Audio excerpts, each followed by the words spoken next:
आइए स्टार्ट करते हैं अपनी एक्सरसाइज का नेक्स्ट क्वेश्चन, जो कि हमारा क्वेश्चन नंबर 6 है। When the switch in the circuit is closed, current is established in the coil and the metal ring jumps upward.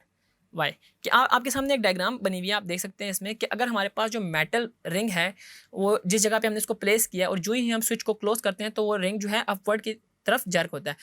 Describe what would happen to the ring if the battery polarity were reversed. कहते हैं अब आपने ये बताना है कि अगर हम बैटरी की पोलैरिटी इसको रिवर्स कर दें, लेट्स से पॉजिटिव, अभी आप देख सकते हैं कि हमारे पास लेफ्ट डायरेक्शन में जा रहा है, और अगर हम ये इसको राइट में कर दें तब क्या फ़र्क पड़ेगा। तो आइए इसको हम देख लेते हैं।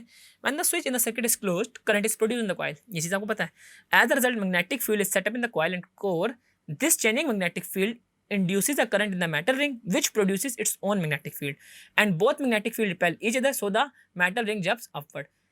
The same happens to the ring when the polarity of the battery is reversed. कि यही सेम हो रहा होगा हमारे पास काम कि जब हमारे पास बैटरी रिवर्स होगी।